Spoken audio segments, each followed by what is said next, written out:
ለመስተካከል የምታደርገውን ጥረት ነው። አባቶች እንዳሉት መውደቅ ስህተት አይደለም፣ ወድቆ መቅረት ግን ጥፋት ነው። ተነሳና ብርሃን ሁን። ወጣትነት እንደ ንጋት ፀሐይ ነው። ብርሃኑ ኃያል ቢሆንም የማያቆም ፍጥነት አለው። በዚህ ፈጣን ዘመን ውስጥ ሕይወቴ እንዲስተካከል ምን ላድርግ ብሎ መጠየቅ የጥበብ ሁሉ መጀመሪያ ነው። ዛሬ ከቅዱሳት መጻሕፍት ማዕድ፣ ከአባቶች በረከት፣ ታላላቅ ቅዱሳን ሕይወት የቀሰምነውን የለውጥ መንገድ እናያለን። አንደኛ፣ የመሰረት ለውጥ።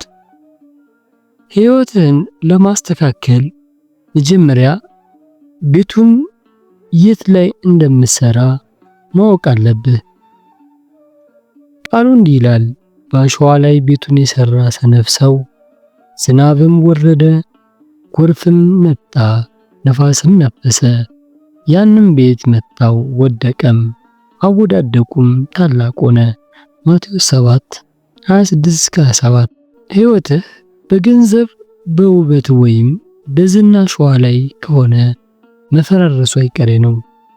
ሕይወትህን ለማስተካከል መሰረትህ በሕያው ድንጋይ በክርስቶስ ላይ ይሁን። ጸሎትና ንስሐ የሕይወት ኮንክሪቶች ይሁኑ።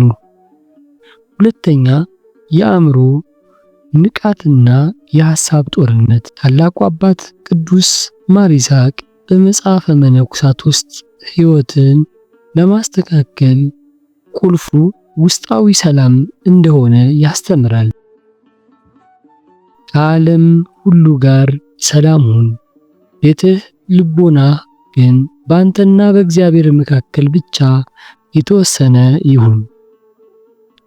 ወጣቶች ዛሬ ሕይወታቸው የሚበላሸው በውጫዊ ግርግር፣ ሶሻል ሚዲያ፣ ቲክቶክ፣ ዩቲዩብ፣ ወሬ፣ ጫጫታ ነው። ማር ይስሐቅ እንደሚለው ዝምታን ውደድ፣ እርሷ የሕይወት ብርሃን ናትና። ሕይወትህ እንዲስተካከል መጀመሪያ ሐሳብህን ሰብስብ። ሐሳብህን መሰብሰብ አለብህ። በውስጥህ ሰላም ከሌለ በውጭ ዓለም ሰላም አታገኝም።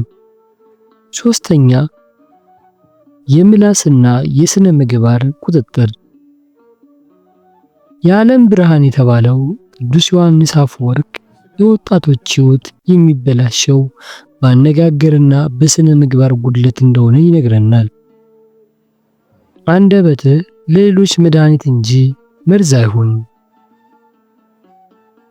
ይለናል። ሕይወትህ እንዲስተካከል ከፈለክ ቃላትህን መርምር። ውሸት፣ ሐሜትና ክፉ ንግግር የነፍስ ውበት ያጠፋሉ።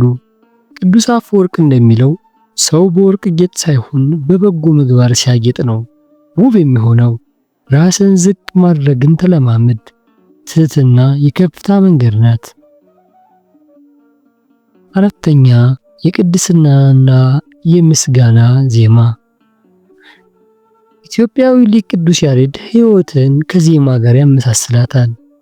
ዜማ የተስተካከለ እንዲሆን ሥርዓተ ኖታ ያስፈልገዋል።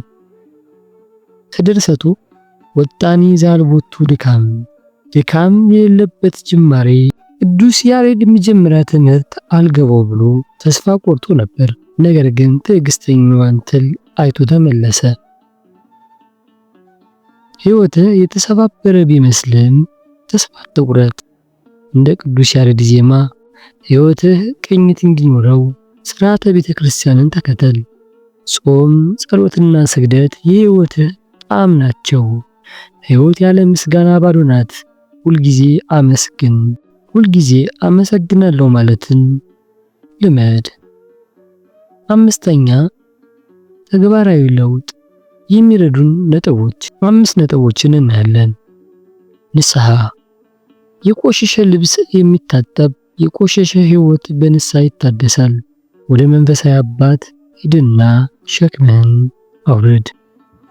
ንባብ። የማያነብ ሰው ከማያይ ሰው አይሻልም። ቅዱሳት መጽሐፍትን በየቀኑ ቢያንስ 10 ደቂቃ አንብብ። ስራ። ሰነፍ ወጣት ለሰይጣን ምቹ ነው። እጅ ስራ ይልመድ፣ አእምሮ እውቀት ይሻ። ጓደኛ ወደ እግዚአብሔር የሚያቀርብህን እንጂ የሚያርቅህን ጓደኛ አትቅረብ። ጽናት ለውጥ በአንድ ጀንበር አይመጣም። እንደ ጉንዳኗ እንደ ጥሏ ደጋግመህ ውጣና ውረድ፣ መጨረሻ ግን ያምራል።